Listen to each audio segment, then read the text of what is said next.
Welcome to Autism Knows No Borders. Discover what's possible when people impacted by autism inspire change and build community.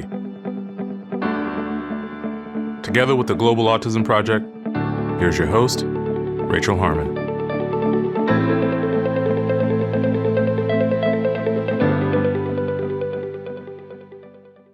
Hello, everyone. Our guest today is Tiffany Hammond. Tiffany is an autism self-advocate, a mother to 2 boys on the spectrum, and the voice behind the blog, Fidgets and Fries. As a Black and autistic woman, Tiffany aims to educate others about autism and intersectional advocacy. In this conversation, Tiffany describes how she became aware of her differences, the guilt she felt after her first son was diagnosed, and how she finally accepted her own autism. Tiffany shares the journey of her advocacy work, how she feels about being an Instagram influencer, and why she felt conflicted about her sudden social media growth after the death of George Floyd. Other topics we discuss are the division within the autism community and the overlap between intersectionality and neurodiversity. In this episode, discover what's possible when your life is not defined by a single identity. To learn more about Tiffany, please visit our show notes at autismknowsnoborders.com. We appreciate your time. If you enjoy this podcast and you'd like to support our mission, please take just a few seconds to share it with one person who you think will find value in it too. You can also follow us on Instagram at Autism Podcast and subscribe to our YouTube channel, Global Autism Project. And now, I present you, Tiffany Hammond. Hi, Tiffany. Welcome to Autism Knows No Borders. Thank you for being here today. I'm happy to be here. Can you please briefly introduce yourself?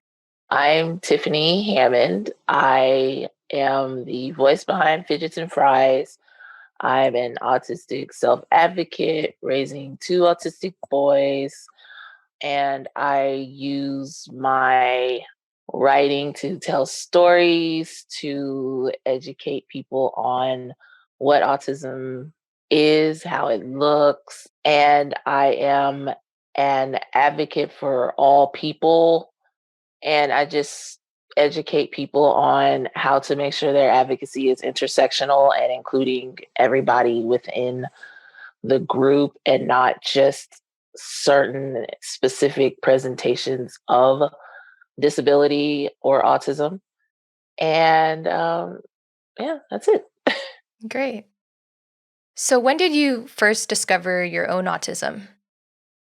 I was 18 and I was a freshman in college and I was like 3 or 4 hours away from home. And that was when it kind of hit me more. Like I was always felt different growing up, and just everything I think was magnified when I was no longer at home and I was no longer surrounded by all those things that I used to make myself feel safe. Like I created like a safe space in my room, or I had a special place to go in the neighborhood, and I didn't have that anymore. I was just kind of in a new place in a new city with a lot of strangers and a lot of different responsibilities and things that I had to do and learn and do on my own. And at that point, I didn't have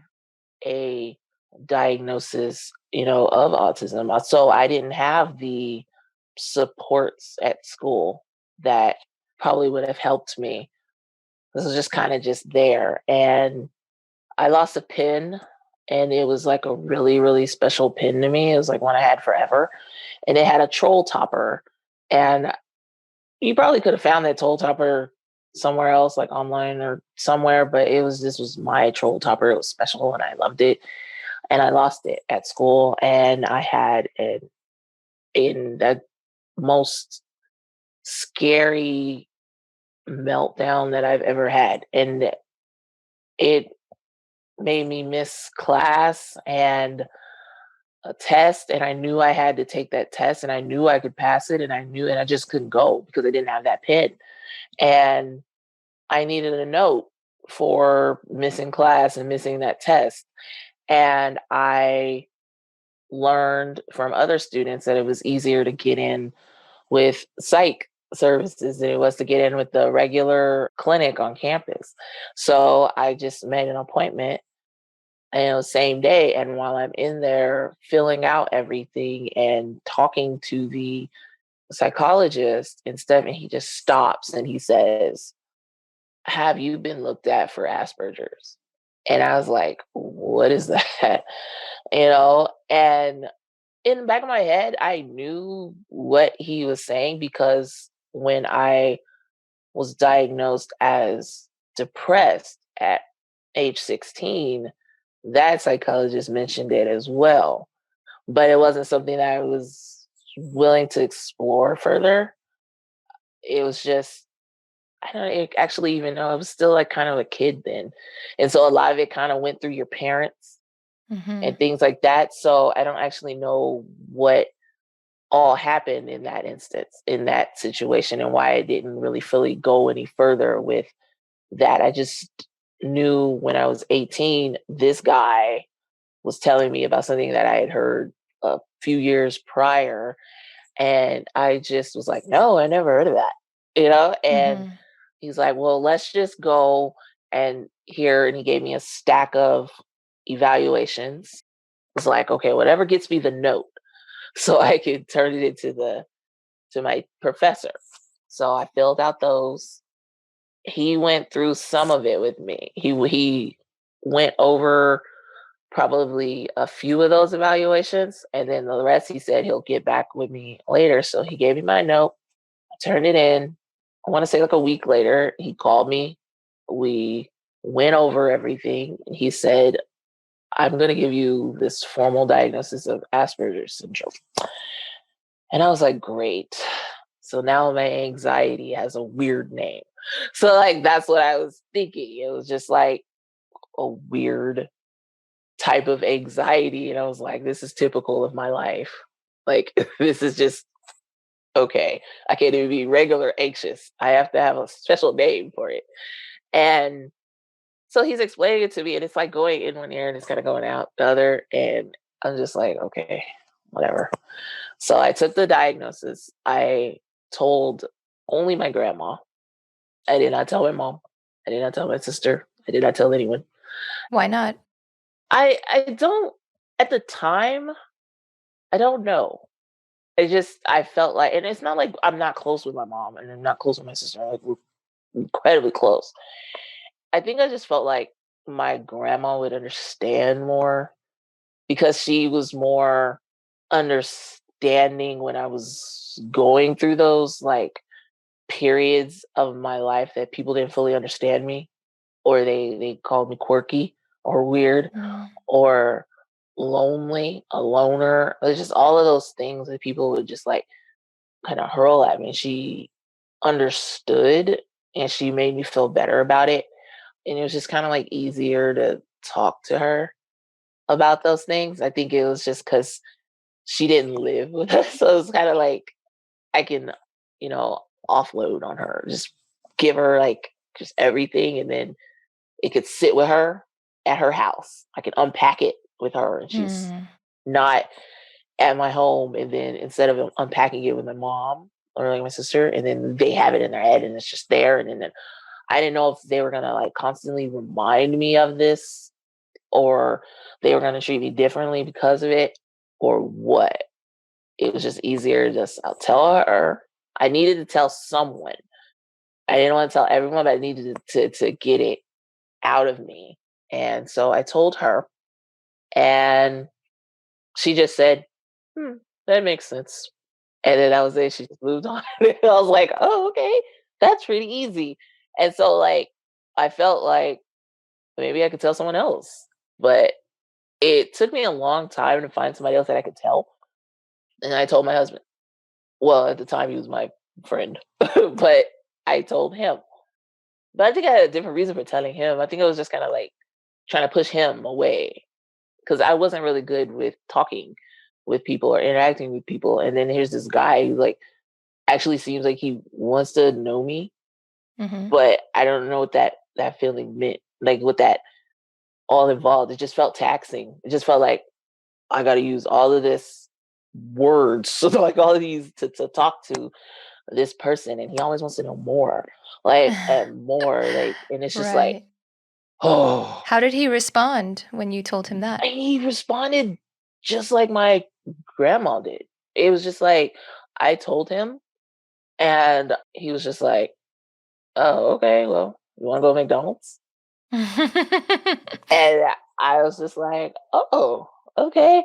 So there was another person. There was a second person that was like easy to tell, and I felt like, wow, I can tell people this.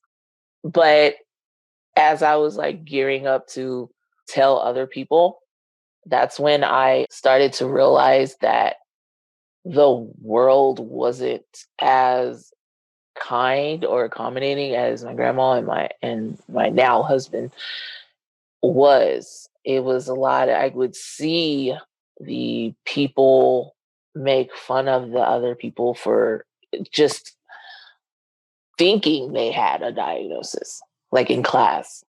Mm. And they wouldn't even know. They would just assume that. Or the horrible interactions that I had with my roommate, because she saw firsthand the meltdowns, or me like talking to myself, or like me like fidgeting with different things, or kind of like rocking, or just kind of like, she would see that. So then she would tell people. And then that kind of like spread. And I stayed in a small house. Like, so it was like 30 girls, 30 freshman girls in a small house, and we shared everything. We shared the laundry, we shared the little kitchenette, we shared the great room, or the everybody knew everybody, and everybody knew this person's business and this, and so it was just a situation where I was like, I don't want to bring any more attention to myself. I don't want to do that. So I didn't really explore what Asperger's was. Well, it was Asperger's then, so autism.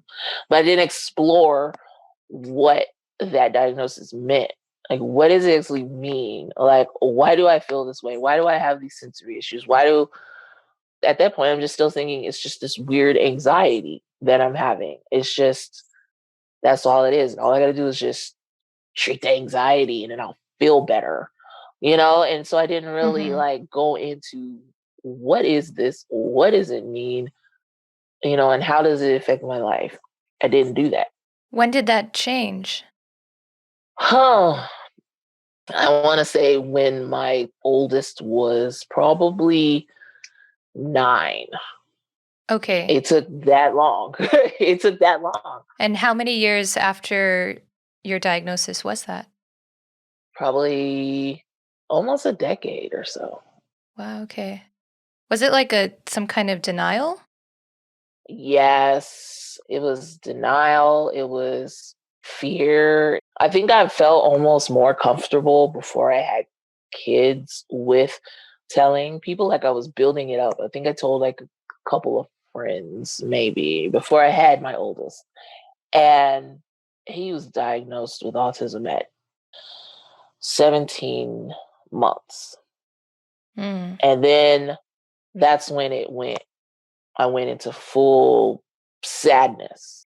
I don't want to say denial, because I felt like it was my fault. So I felt like it was just like I did this because I didn't fully accept my diagnosis. I didn't learn what it was about. I didn't know what it meant. I didn't do any of this. And two, I was mad at genetics. I was mad at me. I was mad at like who I was, like, you know, DNA. And that sent me into like a deep, deep, dark space after he was diagnosed. It was just like, this was my fault. Mm. And then I didn't want to even fully confront the autism within me, because this is what, you know, I did this to my son. And I didn't want to learn about it. And I think I was in that space for probably, I want to say like 6 months or so after he was diagnosed. I was kind of just going through the motions. I was just doing what every one of the caseworkers said, just follow this protocol, you know, sign him up for these programs, have him see these doctors, have him, and I was just kind of just still doing it, going through the motions. And one day I was just sitting and I was just like staring, and my grandma was just like, "What is wrong with you? Like, what is going on?" And I just told her, I was just like, I did this and I don't know what to do. I don't know how to like do anything. And at this time, I was having probably like a meltdown like once a week. I was burnt out, I was worn out, and I wasn't even attributing any of those feelings and those experiences. I wasn't even thinking that it was autism related. I was just thinking I was just like this horrible person, this horrible mom, this horrible being, and I couldn't understand why I couldn't sit for long periods of time in my child's therapy sessions. I couldn't understand why the lights in there was like annoying. I couldn't understand why I could hear them. I didn't understand. I thought it was just me not wanting to be there and with my son and see him go through those things that I gave to him. That's what I was looking at it as. She told me I just needed I needed to come to grips with what I have. I needed to get that together. I needed to understand that. Mm-hmm. And I was like, help me, please. And she's like, no, I cannot help you to understand who you are. She said, I can assist you with looking up materials and I can be supportive of you while you go through it. But I can't tell you how to feel about you. And so I spent about a week or so kind of deep diving into autism, what it was, and I gained an understanding, and I thought in the end it was gonna be an understanding for me. Like I was gonna get it, and it was just gonna. But I took it a totally different route. I went full in to my child instead. So it was like, Mm-hmm. okay, cool, I got it. That's natural, though. Yeah, That's natural because you just want to take care of him and yeah. you want the best for him. Yeah, I thought I was gonna go into it and it was gonna understand it for me. And it was gonna help me, and I get it. Mm-hmm. And in some ways, it did, but it just sent me into like this hyper state of like just helping my son. And so that's what I did. It was just all Aiden, all the time, all everything. I was just in him, therapy, speech, OT. What is autism? What is it? Everything. All him, all the time. Still wasn't really fully dealing with me, you know. Yeah, I see. And I didn't really fully address my needs until Aiden turned 9 or 10, and he's 13 now. Mm. And it wasn't even really because of Aiden. It was because of my youngest, who was diagnosed at age 6. And we waited. I felt like he could have been diagnosed at 2. Like that's what I was seeing it.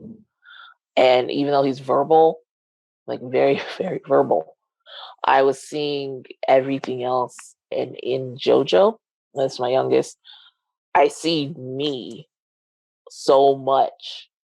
And it's like looking in like a mirror, and you see those like shows or movies or something, and then the person is like living in like this like dream state or something, and something just like bolts them awake or like something. Right, yeah. That's what it was when I would look at my youngest. I'm like, that's me in little boy form, right? It's Mm. just like right there in my face. And that's when I decided I needed to explore more about what autism was for me if I'm going to better able help my kids. Because once I started to realize that my youngest was like a little miniature version of me, then I started to realize that some of the ways that I was helping him was some of the ways that I was helping myself when I was growing up, like trying to cope with different things, and Mm-hmm. but not knowing what it was, not knowing that I was creating these little safe spaces and these little bubbles that I can exist in because of the environment was just too harsh for me. And I didn't realize why I was doing that, but I was doing it to try to like counteract that assault on my senses. And I realized I was helping him. And I was like, I gotta explore more of me. And that's how I can help my kids. And that's when I started writing. I always wrote, like, I always would write. My grandma showed me that because I think in pictures and I don't have words running in there and I don't have an inner monologue, which a lot of people don't really fully understand. I'm Yeah. not like thinking of like what's going to happen next and what's going to happen. I talk out loud. I talk myself through things. Hmm. So when I think in pictures and I can't always get it out, it's told me to write, write, write. So that's when I started writing. I started writing at a young age. And that helped me process things so I can revisit it later and try to figure out what was I thinking, what was going on, in this situation. And so I started to share.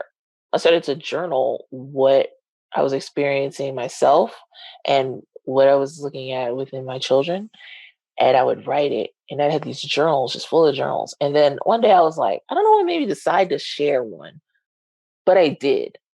And everyone was like, you should blog, you should write, you should share more. And I did that on my Facebook. And so I would share a little bit more. And then so I would be like, more blog, you should do a blog. It's like, cool, whatever. I just dove into it. Didn't really know what I was doing when I did it. I was like, I just started a blog and I just shared on there. I was very unsuccessful in the beginning. It was just me just sharing a bunch of stuff that didn't really make sense to me, and I wrote better when I was writing for myself and then I would just happen to share it. But then when it was like a blog, it was just like, oh, the shares have to be more deliberate now and they have to be more, Now you have an audience, right? yeah. And so the writing suffered. I can admit that it was just bad. and Mm. and while a lot of people were still saying it was good, it was just bad. I didn't like it. I didn't do well at it. And I was burning myself out trying to maintain this blog I wasn't happy with and I wasn't growing. And there was a lot of things going on in our lives. And I was being more of an advocate in real life. I didn't think to write about that. I was just doing it. Like it was always a new fight. I was fighting with the schools. I was fighting with insurance companies. I was fighting with lawmakers. We were in Austin, like just sleeping in the Capitol building on the floor, just waiting to talk to someone, or going to a mock hearing or going. So I was doing all of that stuff on the outside of that blog. And I didn't think to like write about those experiences then. It was just trying to keep everything separate and just, write. But as I grew and learned, just as I tried to parent. I tried to just be a parent and not an autistic parent for so long. And I couldn't do that because autism is such a part of me. It affects everything. It affects how I see the world and even how I see parenting. And I was trying to separate the two. And I learned through writing and launching that initial blog that I couldn't separate the advocacy from it was seeping into my writing. Everything was touching everything. And I was like, I have to live completely whole in who I am. And so I said I needed to shift. I needed to make a shift from talking primarily about being a parent because I'm not just a parent. And that's when I started to gain a little bit of like traction because I finally decided to give myself the permission to live whole Hmm. and completely me. Without like categorizing yourself into these different boxes. Right, without the little boxes. I mean, and the autism community itself will pit you against yourself. And it's just like this community is incredibly fractured. And I felt when I first started blogging, the only time that I would touch on those other identities that I claim was when I felt like I could definitely be the glue that glues everybody together. Because I'm like the mom and I'm like autistic and it can work, Mm-hmm. you know? And that couldn't be my responsibility. That's a lot of pressure. It was just, I couldn't do that. Mm-hmm. I couldn't do that. When I went and I shifted from being just a parent blogger to embracing everything, that was when I realized it wasn't really on me to heal this divide. I just want to create my own space, create my own community of sorts, something that was reflective of everything that I am and a community that was worthy of my children. And that's what I wanted to work on. I wanted to be like autism parent, autistic adults, autistic parent, woman, Black, wife, daughter, sister, whatever. I wanted it all to be safe and welcome in this space. I wanted to create what I didn't see. And that is what I have been trying to work on full time for the last year or so, trying to get that out. Yeah, and it's great. Your blog is called Fidgets and Fries. Yes. And so your audience is all of those different groups that you mentioned, people who can relate to you. So what inspires you to write now? Me, honestly. I think that's why when I was having the problems in the first place, when I first started my blog, it's just like I wasn't thinking that much of myself. I wasn't selfish enough. I needed like a little part of me that was just like, you need to do this for you and how you feel and how you operate and stuff. And that is what I go by. I always will say that the day that I am no longer saved by writing is the day that I will no longer do this. I will like shut down my blog. I will not advocate. I will not do any of this because writing is what holds me together. And so I have to write for myself and no one else. I always write for an audience of one. And it's me. Yeah. Do you write every day? I write every day. I write all the time. I wrote a like 3-page paper on our table, our dining room table. What was it about? I was trying to make it come to life. Ah, interesting. Like Yeah. I was trying to challenge myself. I'm like, I wanted it to be like this table and it's just sitting there and it has all these stories to tell, like from its humans that come and sit at it, Mm-hmm. and all the nicks that it has, from the little human children who hit on it, and it's just like Yeah. this table just had all these stories and it had all this history and all these things going on with it. And the table has had so many different chairs because the chairs had broken. So so it's like it gets introduced to all these new chairs. I write about everything. I write about life and taking things apart and examining their guts and writing about that and putting it back together. But I write for me always. Mm-hmm. And if someone gains something from that or they see themselves in whatever it is that I share, that's so amazing. It makes me feel really good, but it doesn't make my day. Like I don't want the support and the praise and stuff to build me up so much that the moment I receive like any type of criticism, it breaks me. And that's what's happened before is that I was writing for the support and I was writing for the praise and I was writing for the likes and I was writing for the everyone else. I was trying to find what everybody else liked and put that out there.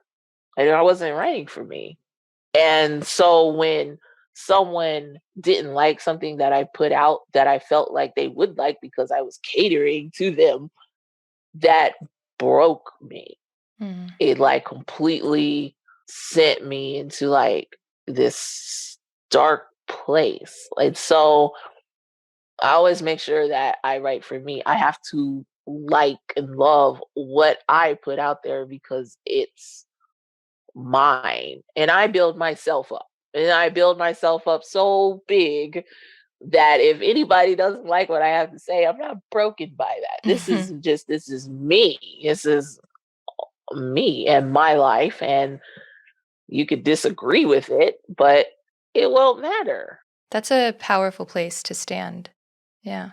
Yeah, it took a long time to get there, but it took like so long to get there, and I probably would have got there sooner if I would have listened to my grandma. But Yeah. Tiffany, I want to talk about a blog post that you wrote about a month ago titled Am I Good Enough? In which you talk about feeling conflicted with your growth in the social media world in just a few short months. So, could you talk about why you were feeling that way? I didn't know if I deserved it.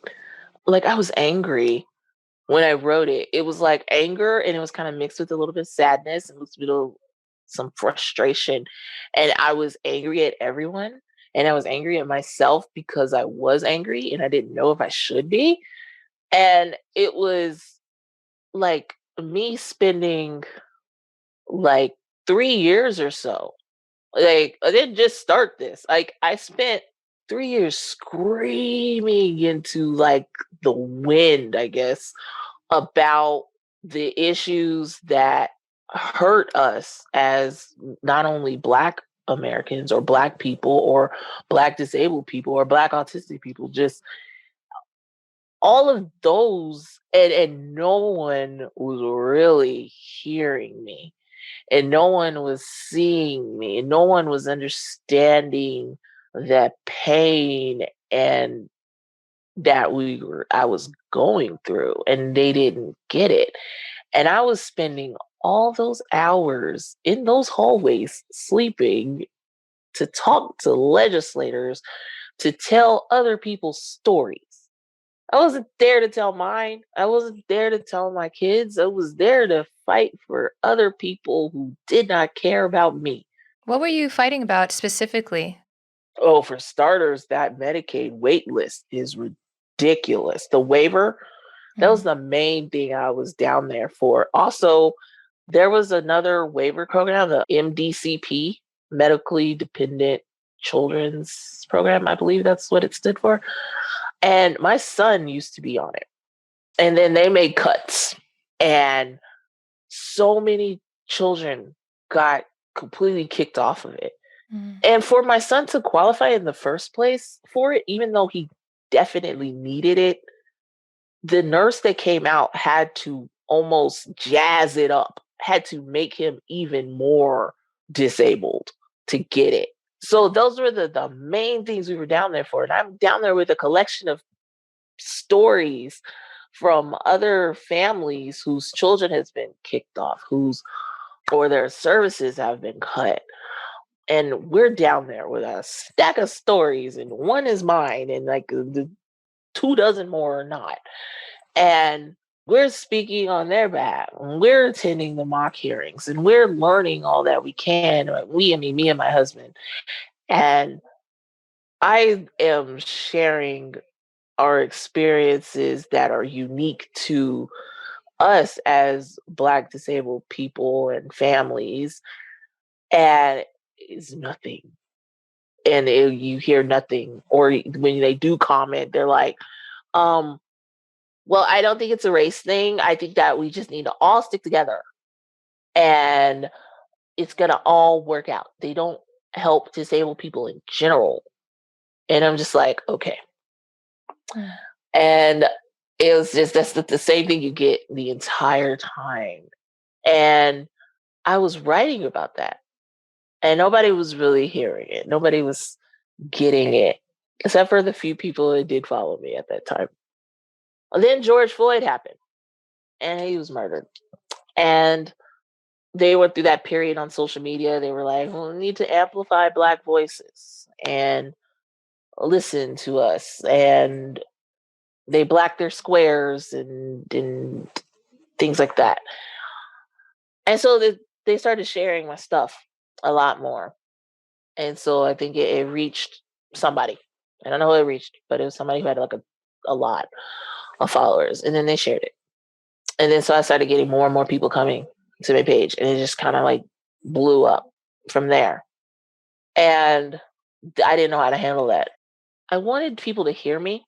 Hmm. Like I wanted them to understand what it is that I'm fighting for, what it is that I stand for, and want to help. Much in the same way that I help them, I want them to help me, but I want them to want to be here for that reason. And I couldn't tell if they were there because they saw something in my message that moved them, or if they were there because favorite influencer told them to amplify Black voices and go follow people.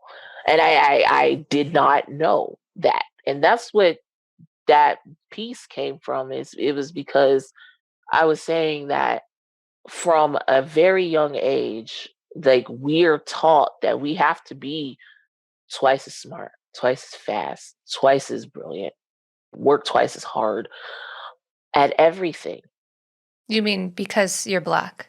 Yes, sorry, I left that out. That's Wow. okay. um, yeah, and I didn't really fully understand it. I didn't understand why my grandma was and my mom was teaching me these things at such a young age until I experienced it at such a young age. I was 8 and I wrote a story about socks that came to life, and it just caused all kinds of trouble. And the teacher didn't think I wrote it. Wow. She basically accused me of not writing it. And I didn't understand it at the time. I'm just like, she said I didn't write it. And I wrote it, and it was just like a big thing. You mean more than just that you were 8 years old and that you could have been a good writer for being 8? Yes, more than that. Okay. It was just, I didn't get it at first at all until she would do other things throughout the year. And then I got it. I started to kind of understand it a little bit, but still, my 8-year-old brain is just like, we're not getting it just yet. But, as you get older, you learn it a little bit more. And I was saying that we work so hard to show that we're capable enough and that we're brilliant enough or smart enough. And then when we finally are recognized for something, we don't know if we deserve it. And so that's what made me frustrated with myself. I'm like, I know I'm a good writer, or, because I feel that. I feel it. But here I am doubting like my ability to be a writer or to be an advocate. I didn't know. I was like doubting myself. I'm like, this kid who grew up doing nothing but writing, grew up doing nothing but trying to make my own little world better for myself, and not just myself, all of my little animals. Like Mhm. I was advocating for little ants and animals and all kinds of little things, and I've been spending my life doing that, and then I doubted whether it was real or that I was good enough. Mhm. And that angered me. It angered me because I felt that way. It angered me because I live in a world that makes me feel that way. I was frustrated that it took the murder of George Floyd for people to see me. I was just angry and sad and frustrated. It was just like so many different like emotions that went through me, and then I just wrote that. And I was just like, I don't even know why y'all are here, really. And when I sent it, when I shared it, I was like, will I lose all the people that I just got by saying this? But I have to write for me, and I have to put that out there. That's what I was feeling at the time, and then I put it out. Do you still feel that way, or have you thought about it more and you've shifted now? I don't know. My feelings are still kind of complicated on it. I do feel better about it when these are those moments where I wish my grandma was here because all I have are her stories.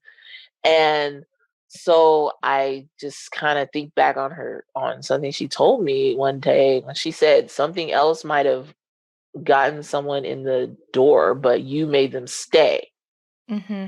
And so I was just thinking that. Exactly. And Tiffany, like the thing with Instagram, people go to people's pages all the time, but not everyone follows. Not Yes. everyone becomes like a subscriber to your content. So your grandma's right. Like there's a reason that you have, what is it, like over 15,000 followers now? Yeah. I try not to look at it because I get more and more overwhelmed with it. But no, I've checked out your page and you have a lot of engagement. Like, I'm not just trying to make you feel better, but I think this is important for people to understand too that sometimes things may feel performative or whatever, but there oftentimes is like a genuine interest there too, you Yes, know? I am in a way better place than I was when I wrote that. I was still trying to sort out Instagram first Yeah. because I was learning the whole thing. I was learning hashtags. I was learning all kinds of things at that time. And then when I just kind of had this explosive like growth period, it just took me like by surprise and just like shock and just like, wow, like I hope that the people here are here because they see something and they relate to it and they want to help and they want to learn and they want to grow. And I couldn't find it in me to believe that just yet. Hmm. And I think it's just because I feel like we're all like the sum of our histories and our context. And my history has shown that a lot of it was performative. And so like I enter into it with doubts and I enter into it with skepticism. So that kind of it was a lot of that playing in there in the back of my head. And then when I thought back on, my grandma's words and stuff, that made me feel a lot better. So I'm not in that same headspace that I was. I love and adore the community that I have because they are, like you said, they are highly engaged. They are engaging with each other. And it's not just autistic adults, it's also parents. And they're engaging with each other. Hmm. And there's like very little conflict. And I can talk about the hard stuff. I can talk about racism and it not be received in the way that it was when I initially started talking about it. And so that is incredibly amazing to me. There's some things that, like some of the people that did amplify my voice or share me or whatever, some of those people have been, or accounts have been incredibly silent since then. Like you don't see it in their content, you don't see it in their shares, you don't see it in their posts. And that there is incredibly frustrating Mm. because you know that their intentions weren't pure when they did it. But I'm trying to find the good in it because they sent a lot of people my way that are. So Right. so I thank them for that. And I am very appreciative of all the people that are in my space that listen and they want to help and they do understand and they do get it. And I love that. Oh, that's beautiful. You're building a community. Yeah. And so, what's it like to be an influencer? Oh my gosh. I like it's weird and scary and overwhelming. That's why I don't check my follower count. Mm. Like the last time I checked it, I had hit 10,000 and I was so happy because I got the swipe up button. Yep, everyone wants that. I saw that. I was like, okay, y'all can swipe up now because Yeah. I have such a hard time with trying to figure out links and then putting it where, and then I forget, and then so I'm like, oh my gosh, this makes it so much easier. And so I was happy about that, but I was still overwhelmed. And I ended up checking again, and when I hit 11,000, I think I had a meltdown. I was so overwhelmed. It was like, that's a lot of eyes.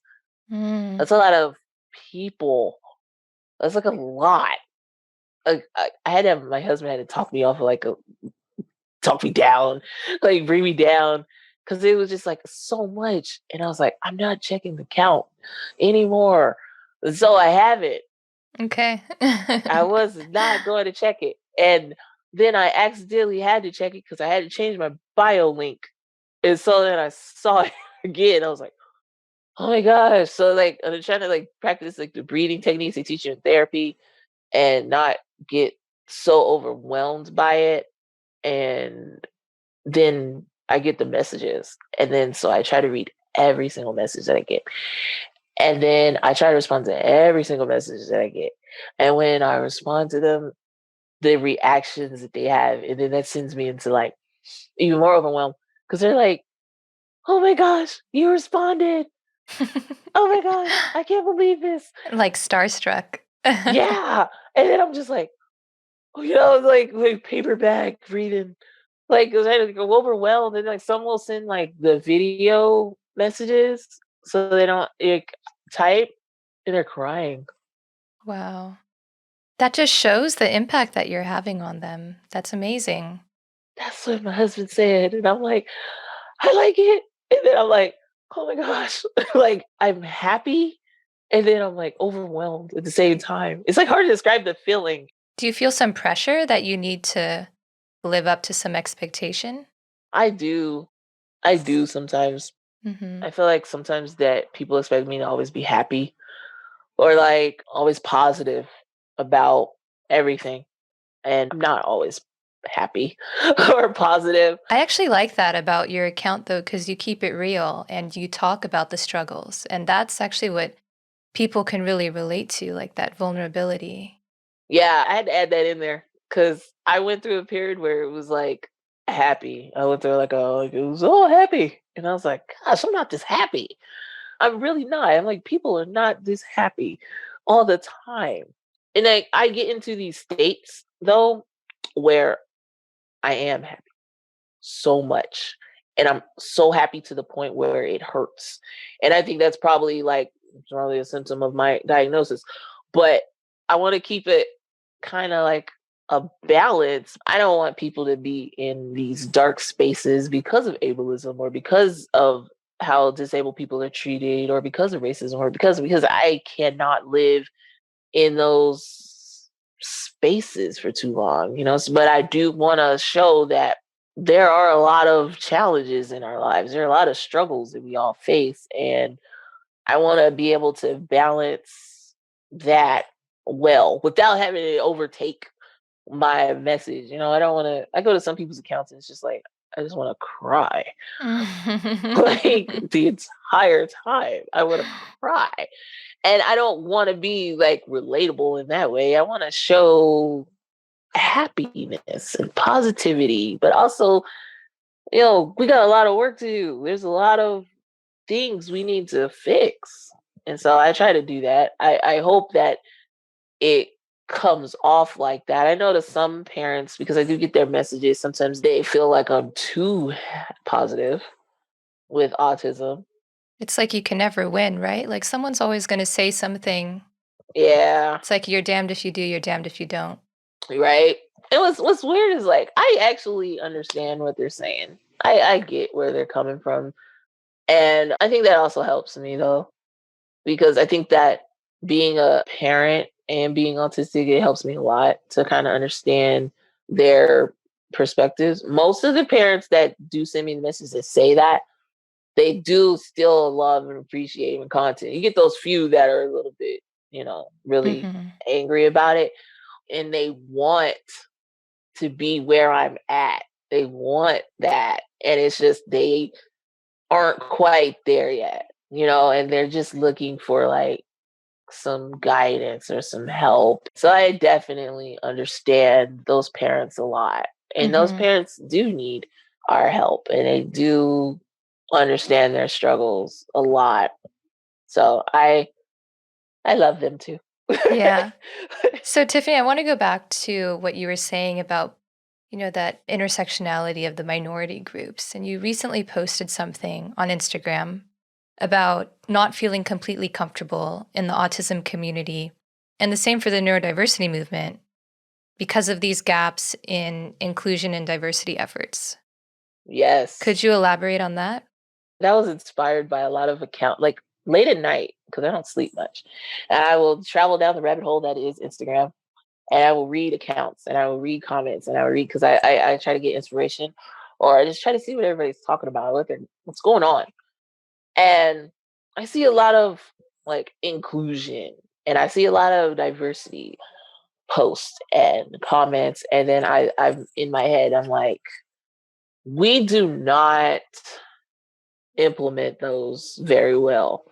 We do not. I think that a lot of people are satisfied with just putting diverse bodies into spaces where they weren't any. And then they think that's what it is. Or with schools. And we're like, well, we're just going to put more, disabled children with non disabled children. And then that's it. And we're good. And I think that we don't go far enough. And I am exploring that post in so much greater detail. And I'm going to share that later sometime. But what I was getting at was that I don't feel comfortable within the autism community as a whole. If I did, I wouldn't be doing what I'm doing right now. Mm-hmm. There's a lot of division. There's a hierarchy here, whether people want to admit it or not. And that's with all other disabled movements as well. They're all centered in whiteness and they all do not consider the needs of their Black and Indigenous populations. And so that was me saying I don't feel fully comfortable within the autism community. I also don't feel fully comfortable within the neurodiversity community either for the same reasons. And when I wrote that, I was like, we got to figure out a way, because at their core, intersectionality and neurodiversity want the same thing. And they examine the same types of things. And so, what would it be like if they work together instead of being two parallel concepts? And so, I was thinking, I was like, how would they work? How would neurodiversity as a paradigm work with intersectionality as a theoretical concept? And so that's what I was exploring when I was writing that. I was like, how would that look? And I was like, I think we would have a better understanding of diversity and inclusion if we worked those two together. What are their strengths in each? What are their core principles? Would they work well together? Could they work well together? And that's what I was doing. I was writing it out. And I think I was trying to like find the answer myself as I was writing. I wanted to know like how would they work together? Because I feel like they both want the same things. Yeah, definitely. And a lot of this can sound really abstract sometimes. So, what are some of your examples specifically? Like maybe could you put it in a real life example so that people can better understand? So, intersectionality, it looks at our systems of privilege and oppression. So, it's looking at not just all the ways that we are put at a disadvantage, it's also looking at the ways that we are privileged. It's looking at where power comes in and where power leaves. It's a power based concept. What intersectionality will do is it will take a person or a community and it will look at where their power comes in and where their power depletes or where they have no power at all. And they are looking to find different ways that they can support that person or that community based on where their power fluctuates.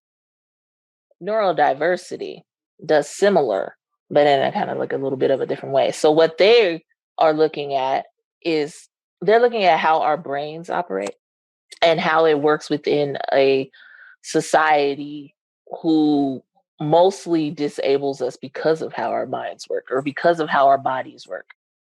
They're looking at also where we are strong at and where society would view us as weak at, and looking at all the ways that they can address those needs and help those with different minds live successfully in this world. And so when you have these two, intersectionality and neurodiversity, both looking at different power structures, different privileges, different oppressions, and you have these two incredibly, what I feel are powerful concepts or powerful things, and they're operating in different lanes. I was just like, what if we put them together? Mm-hmm. So I'm sitting there and I'm like, as a Black autistic woman, I'm disadvantaged in a lot of different ways. And intersectionality recognizes this.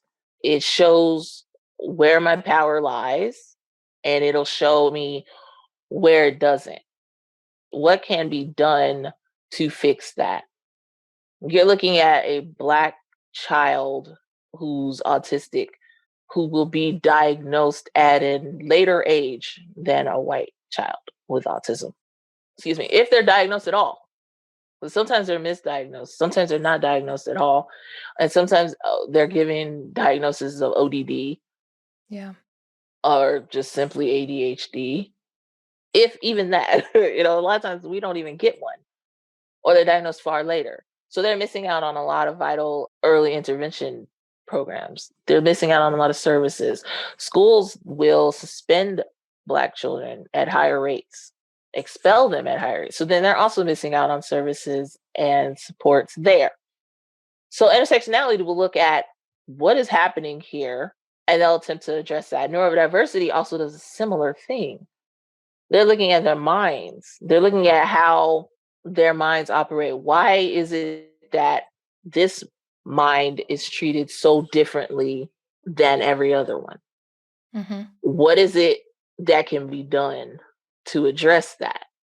And so when looking at both of them and dissecting both of their parts, right? Because I like to take things apart. Mm-hmm. So looking at them both separately, and you're looking at these and you're just like, they're kind of wanting similar things. They're kind of wanting the same types of things. They're looking at the same types of stuff, right?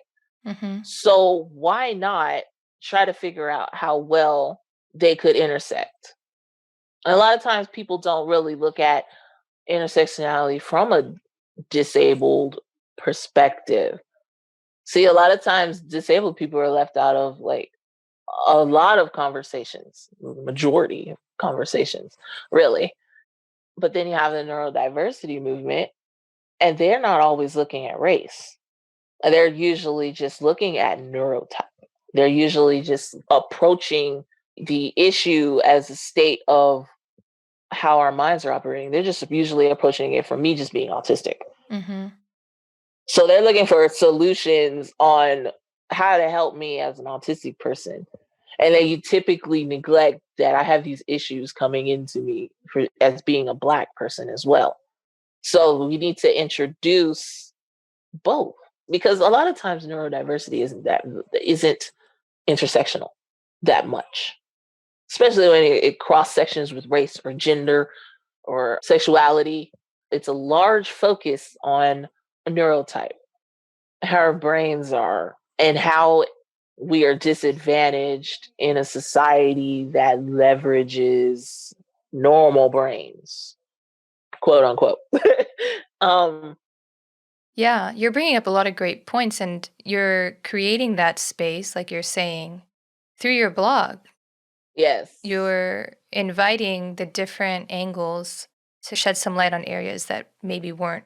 That's what I am trying to do. I mean, even if you were to ask someone who's not in the disabled community at all, but they've heard of neurodiversity, and you're like, what do y'all guys think neurodiversity is? Most of the people that I've asked, they automatically assume it's an autistic movement. Hmm. They don't even consider the other neurotypes out there. Yeah, And so it's looked at as a wholly, largely autistic thing. And they're missing all of the other neurodevelopmental diagnoses out there. You know, they're missing ADHD, they're missing dyslexia. hmm, You know, they're missing those. They're missing those that have like autism and ADHD together, right. or if they have another type of learning disability together. And so at first I was like, well, okay, well, they don't really know that much about the neurodiversity community because they're like outside of it. So maybe that's why they just assume it's an autism thing. But when you actually break it down and you're sitting there and you're looking at it, it does look largely autistic, right? It's like it that's what dominates this movement, you know? And it's like we aren't really looking at other diagnoses that make our minds different, that make our minds different from the general population. And that also, like, we're kind of intersectional in our neurotype as well. Listen, everything's not, you know, one kind of thing. So, Yeah, and it's important to give everyone a voice and a place to stand. yeah, that's what I think. And that's why I was thinking they can work together. As I was saying, I was like, intersectionality, or as it will look at me as a black person and a woman, and it'll combine those two, and then it'll show a completely new experience that I have. So Hmm. it's me being more than black, it's me being more than a woman, it's me being put together. And what experience, that's a completely new experience that I have. So if we were to find a way to put intersectionality together with neurodiversity, combine those, that would create an entirely different framework that we can operate under. And maybe that will give us some better ways to address the issue of inclusion or diversity. What does that really mean? Yeah, and like going back to your example about why Black autistic boys are less likely to get a diagnosis, and kind of examining why autism has a stigma in the Black community Oh, man. and looking at that. But it's these kinds of conversations that need to happen to bring more awareness and give families more information about what's out there and what they can be looking for when they start to see signs. That's exactly right. And then in that way, like training more professionals in the Black community so that they can help people who might not otherwise have access to services. That's exactly right. Yep. Like even when you bring up something good, like good, it's like one, a lot of what's missing from autism research is the ethnic and racial minority groups. They're not even really that much in the research. We also don't look too much at the influence of culture that has on not only how disability plays out in these communities, but how science also looks at us. They don't even look at like culture. When I was doing my master's program and we were reading case studies and looking at patients and trying to give them diagnoses of what we felt that they have, too few were given autism diagnoses to Black and brown children. And I'm sitting here and I'm thinking, that's definitely what I feel these children have. Hmm. And they weren't considering the cultural aspects of how these children's lives were, or even how they were presenting in the evaluations. There's not a lot of inclusion of Black and Brown and people in the research. Mm-hmm. And so the treatments and the everything else, we're not included. And that has to change. And also we do need more clinicians and professionals of color. And then you also highlighted something that's incredibly important is that there's an incredible stigma within the Black community for any type of diagnosis, really. I mean, it's bad. It's almost as if we're ghosts here. Like we don't even exist sometimes. And that is horrible. How does that play out for you in your life with your two sons? It was really hard when they were first diagnosed. And we had a lot of family members, especially for my youngest, a lot of family members who did not even acknowledge my youngest's diagnosis at all because he could speak. He talks to me. That's what they say. But they don't realize that when he was in school, he went to school from pre-K all the way to like third grade. One teacher heard him talk and he said 2 words. That was it. He didn't talk at school at all. Wow. But they're like, when he talks to me, like they don't understand the entirety of his symptoms. They don't understand his diagnosis. So it was a lot of denial there. It was a lot of anger. It was a lot of like resentment on my part. It was a lot of fallout. It was a lot of hurt feelings. It was just bad. And they don't want to acknowledge the autism in my youngest. And they would acknowledge it in my oldest because he's more obvious, I guess. Mm. But they were treated differently. And so that was a big issue as well. It's probably part of the reason why I only told my grandma Mm-hmm. and my husband. Still sorting all of that out. And it's so weird though that I'm gonna like sidetrack real quick, but it's so weird because I have this like a big online presence now. And my sister is on my Facebook. She's on my Instagram. She has not brought it up. And I'm like wondering, I'm like, do you not know or do you know? She hasn't brought up your autism, you mean? Not yet. Not at all. And because I haven't told her at all, but it's so weird. Maybe she's just waiting for you to tell her, like, directly. That's what I think. I was like, maybe she's waiting for me to like say it. But she doesn't treat me any differently. She doesn't like say it. It's just, What's holding you back? I don't know. I tell my husband, I'm like, we're just gonna sit down one day and I'm gonna do it. Mm. I'm just gonna do it. That's so interesting that you can be so open to 15,000 people. Yeah. But not with my family. Not at all. I don't know what it is. I don't know. I'm like, Well, it's probably coming from this stigma that you grew up with also and what you were hearing.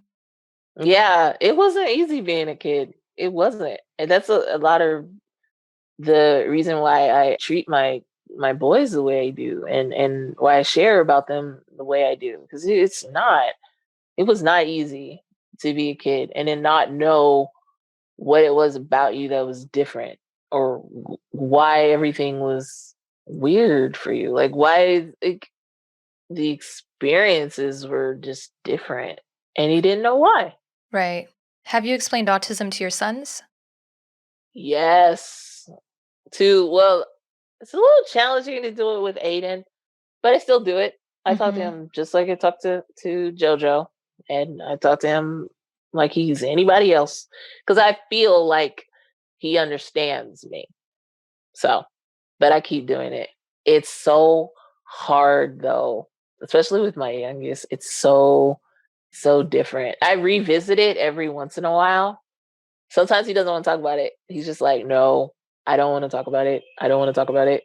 And then other times he'll sit and he'll listen and he's just like, okay, okay, Mm-hmm. I know, I know. And it's just like, And okay. he'll have his own story when he grows up, and Definitely. Looking back on and thinking, well, I always knew I had autism because my mom would always talk to me about it. Yeah.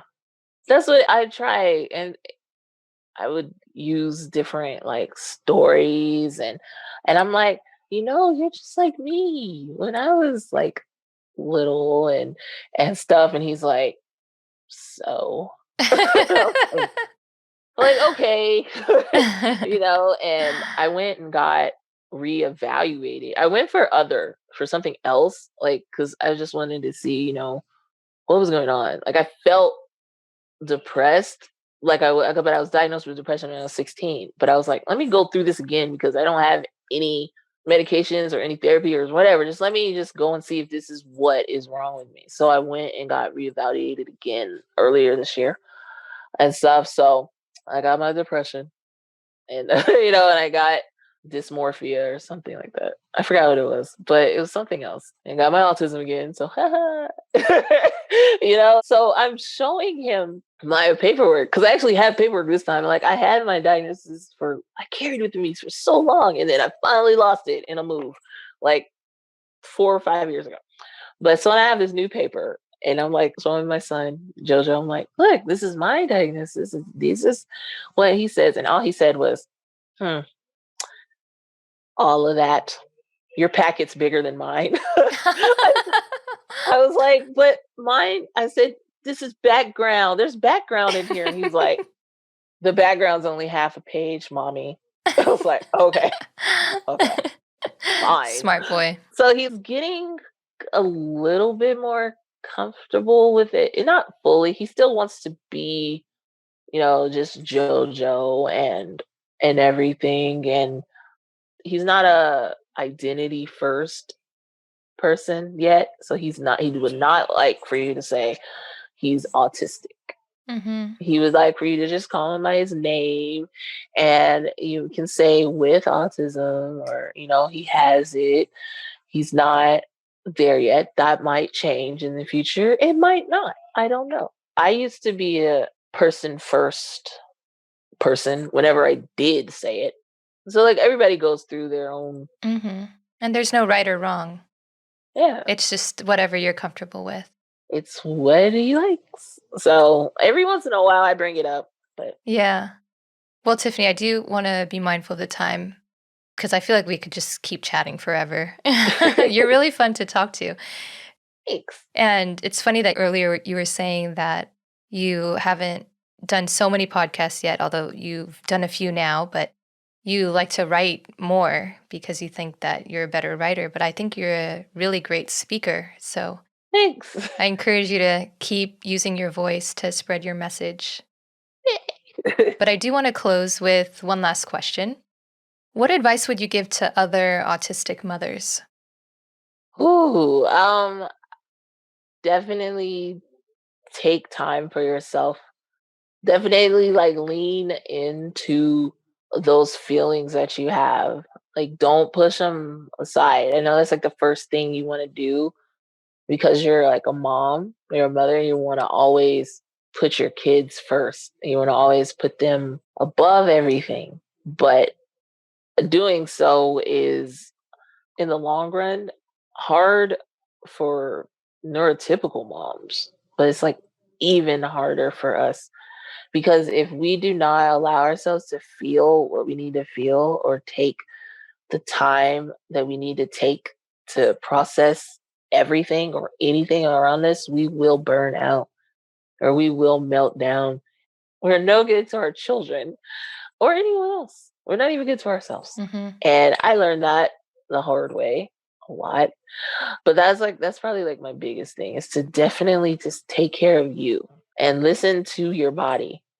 Know your triggers, know your environment, know your surroundings. I know for me, I can generally feel when a burnout is coming, and I can generally feel when if a meltdown is on me.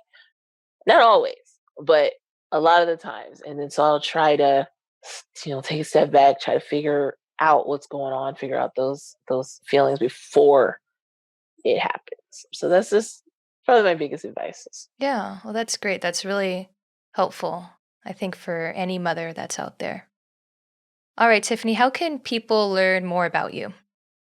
I am on Twitter, Fidgets and Fries.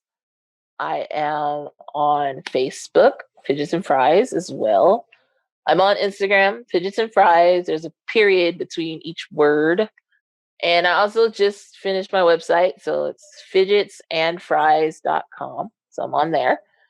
And I have a Patreon, which is under my name, Tiffany Hammond, where I do all things advocacy all the time. So I can free up my Instagram space on there. But yeah, Cool. and that's where you can find me.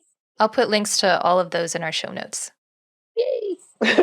All right, Tiffany, thank you so much for coming on the show and Thank you. just sharing yourself. I think this is going to be really helpful for a lot of people to understand what it's like to discover your diagnosis and to also navigate the social media world and the neurodiversity movement intersecting with intersectionality. So we covered a lot of topics here. Yes. So thank you. You're welcome. Thanks for having me. Thanks for tuning in to Autism Knows No Borders. Tiffany brought up some important points about both the overlap and the gap between intersectionality and neurodiversity. When examining how a person fits into society or how society can adapt to that person, it's essential to recognize where power imbalances lie and how specific challenges may be unique to certain groups. As we've previously discussed on this podcast, the autism spectrum is complex, and we need to look at each person separately instead of defaulting to stereotypes. However, on top of the varying characteristics of autism, a myriad of shared factors can have an effect on individual experiences. For example, an autistic gay man in the US, who was diagnosed later in life, may face struggles different from those of an autistic heterosexual woman in China who received early intervention services. Similarly, other variables such as their socioeconomic status and ethnicity, as well as the level of understanding of autism in their communities, can affect the way their individual experiences are formed.